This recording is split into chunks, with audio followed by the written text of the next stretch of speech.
What's up, everybody? This is Kurt H. I am the Lazy Farmer, and this is my first in a series of how-to videos, and this one is how to install Run8 Train Simulator.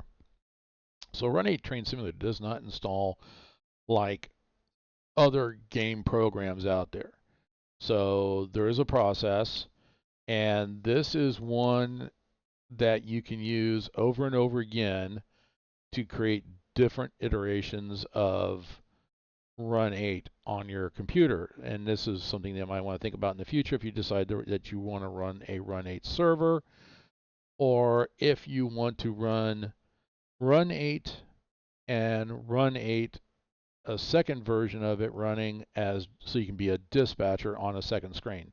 That will be covered in a later video. This is just to how to install it so that you can make those decisions later on. So as we jump into it, you're going to see I've got my Explorer up, and I'm on my, well, let's see, I've got an NVMe drive as my D drive, and on that drive I have Run8 Studios. I've got Run8 Studios 2, that's my second iteration. But for this series, I'm going to create a new folder, Run8 Studios 3. All right. And in that folder, I'm going to go into, so my drive, here's, pardon me, I'm on my Run8 Studios 3 folder. I'm going to right click, I'm going to hit new folder, and this one is going to be Run8 Train Simulator, Simulator version 2. And that's a key point. Be patient with me. I'll explain that in a minute. So we have a Run8 Train Simulator version 2, and then we're going to do another folder, Run8 Train Simulator version 3.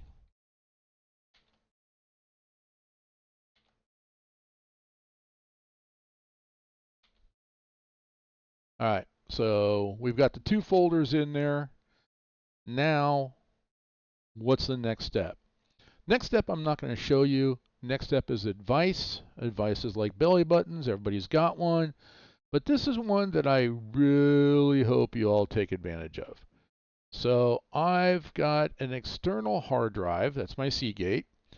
And I've got my Run8 Train Simulator download files. So as you start to build your collection of downloaded files, I highly recommend that you save them to a thumb drive, save them to an external hard drive, save them to the cloud, Google Drive, anywhere you want to save them, just save them. The next thing that you want to save is the email that you get from Run8 Studios that will have the link to, in case you have to re-download the file for whatever reason. And that in that email also has your authentication code. What I did is I created a spreadsheet that has all my authentication codes on it. I'm not even went so far as to just keep track of how much money I've spent. Whether you want to do that or not is up to you. But I highly recommended that you like Run8 base game. Here's my authentication code. That way, if ever you lose your files but have that authentication code, you can go back to Run8 Studios, send them a ticket. Here's my authentication code. I lost my files. They'll get you your they'll send you a link to get your files back again, and they're very quick at it. At least they were for me. So the next thing that we're going to do from my external hard drive is I've got the install file, and this is what you're going to get from Run8, and we're just going to double click that install file. And in just a moment here, your system might be a little bit faster than mine, it might be a little bit slower than mine, but this is definitely something that you want to do. This is how we're going to install it. And there it comes. Okay, so now I'm getting, do you want to allow this app unknown? You may not be seeing that. If you're not, that's okay. Next thing you're going to do is you're going to get the welcome screen here. Go next, and then of course I agree to the terms, like you have a choice. Well, you do. You can agree or not to agree, and if you don't agree, you don't install. Simple as that. And then next you're going to be met with this screen here of where do you want to install your version 3 files. And you're just going to go ahead and point to the folder that you just created. In this case here, it's going to be the Run8 Studios third iteration and then the v3 file, and that's where I want my files to be installed. And now it's asking where are your version 2 files installed. You don't have to have any version 2 files installed. You just need to have a folder for it. And this will come up later on when I do the piece on how to install a DLC. So anyway, we're going to do the same thing. We're going to point to the folder that we just created. In this case, in my Run8 Studios 3 folder, there's my version 2 folder.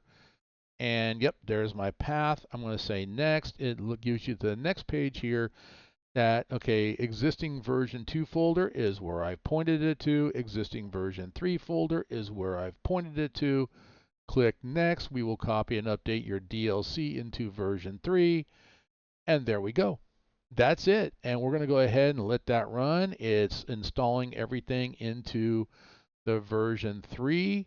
If I go back and go into the version 3 and then the Run8 Train Simulator 3, you see now we got folders audio, content, and we're going to start seeing some other files starting to drop in as everything's being installed. And that's the first step. We're just going to let this run. So like I said, your system may be faster than mine, it may be slower than mine, just let it run. So, and then we've got one more step to do after this. Well, actually, two more steps, now that I think about it. So while this is running, I highly recommend that you go back to Run8 Studios, go to their updates page, and right here you'll see where it says Run8 v3 Program Updates. There's a link. Click here to get the new update app now, and make sure to check out the the Run8 Updater app instructions. So those are two things you want to do, but get that. You may be met if you're running like Malwarebytes, it'll tell you you can't go to that page. You can bypass that. It's okay. It's a safe file to download. Download that and save that file. All right, we're still installing everything. And we'll go to the next step here in just a moment.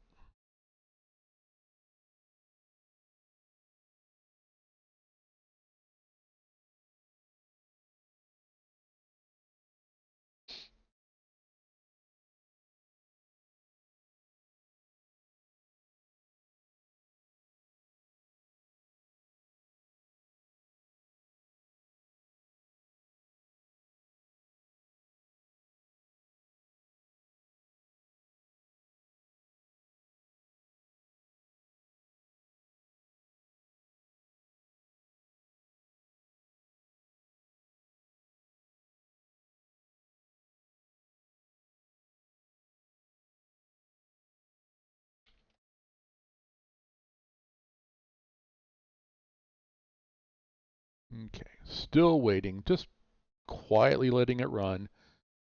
My videos are raw, so you see everything. I don't cut, I don't edit. I want you to see that, yes, I'm experiencing the same things that you guys are experiencing. And then, of course, my motto is I make the mistakes so you don't have to. And trust me when I say I make a lot of mistakes. Now, if we look in the background here, you see everything's popping in. We get these extra windows that pop in. I want to talk about this one right here that I just moved. These are your help files. These are your PDF files. You can leave them here. Use Adobe PDF Reader or whatever reader can read a PDF file. Or you can print them out. If you're kind of like me, I'm a very tactile person. I have a small binder with all these printed out and, very organized so I can, if I'm not at my computer, I can grab it, Also, I'm also an Apple person, just to let you know that if you are on iPhone, you can actually upload these files to iCloud, and thereby you can look at them on an iPad, you can look on an iPhone. Android, if you can do the same thing on Android, then whether it's through Google Drive or whatever, so you can do the same thing. That's if you guys are Android, hey, that's something that that let you guys worry about. But anyway, is every time you install a DLC, you're going to get this screen will pop up. It's very important. You will come back to these files over and over and over again. These are your how-to files. If you want to know how to do something, read these files. And as you start installing new DLCs, you're going to get some files that are like for version 2, some files that are for version 3. Take time to read them. They are chock full of information. Even the ones for version 2, the screens may be different, okay, but the information still applies. I'll say that one more time because it's very important. The files here for version 2, the screens may be different, but the information still applies. All right. And then the next screen here is we got the redistributable files. If you're having issues, you may want to run the redistributable executable file. It basically installs a Microsoft Visual C++, but I don't do that because honestly, don't need to. I've never had an issue. The next one, okay, so you get obviously the last screen here is the installation was successful. We're good. What's the next step? Well, the next step is right here. Here's your executable file in that folder for Run8. So it does not install anything on the desktop of your computer. So what you can do is you can right click on it, and down at the bottom of the window that pops up, you'll see at the very bottom, now it's off the screen here, but it says show more options.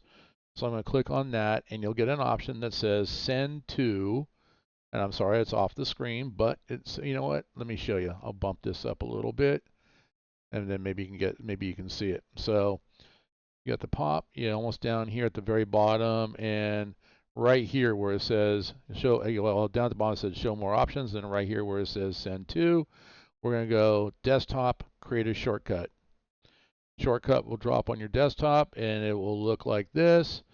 And you can leave it named that way, or you can right click on it and click change name, and I'm just going to go Run8 how to. Oops, didn't like the symbology there. Run8 how to. And the reason I'm just doing that for me, you can just put Run8 Train Simulator, name it whatever you want, if you even want to name it. Don't have to. All right, I'm going to move that off to the side. We'll bring this back down. All right, so what's the next step? So far, we've talked again, just reiterate, downloading the main install file, saving it to an external hard drive, saving that install file, or I'm not sorry, saving the email, and then saving the code that you get from Run8 to a document, a spreadsheet, whatever you want to save it to, screenshot it. It's up to you, but save it. All right, so the next thing is I talked about getting this file right here.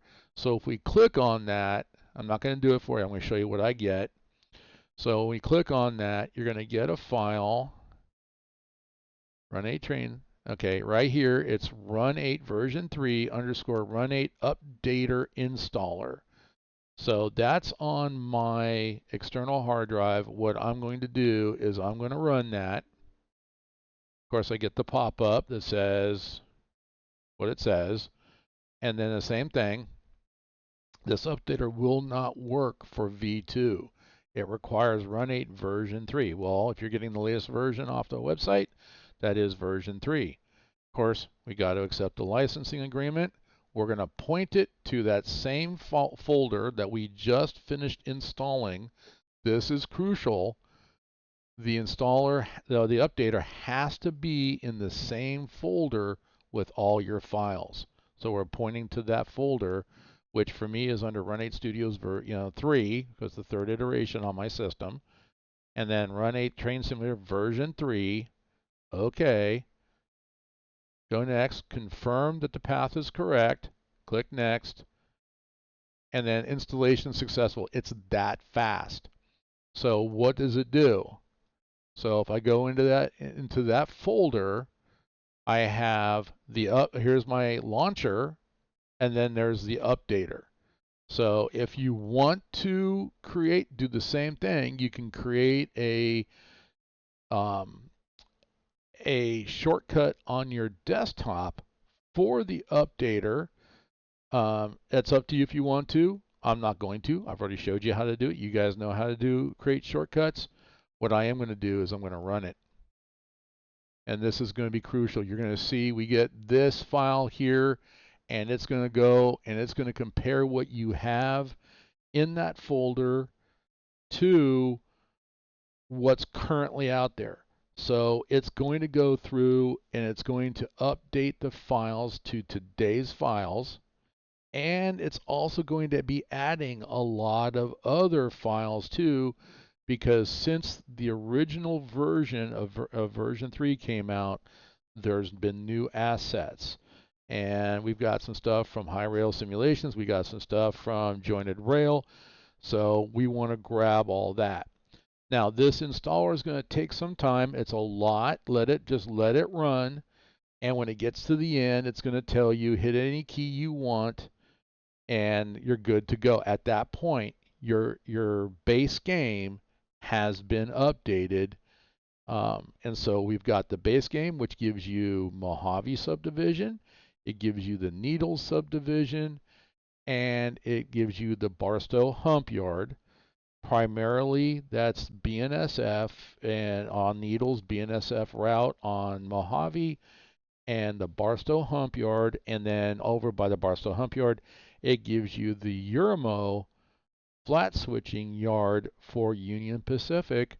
So you can actually run some Union Pacific trains, but primarily this base game is about BNSF. So, but don't let that stop you.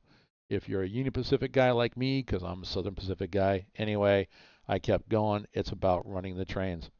So at this point, we're about almost 20 minutes into this. I want to keep these how-tos short. So I'm just going to let this run. This will take probably about a good 15 minutes. It's a lot of assets that it's downloading and replacing. So when it's done, we'll be good. And the next step is that I'm going to show you on the very next video is, okay, I have Barstow. What do I do now? That's the next video. I'll see you then. Once again, my name is Kurt H. I am the Lazy Farmer. Thanks for being with me here today. I hope this video helps you and gives you a good foundation to start Run8. I'll catch you next time. Bye-bye.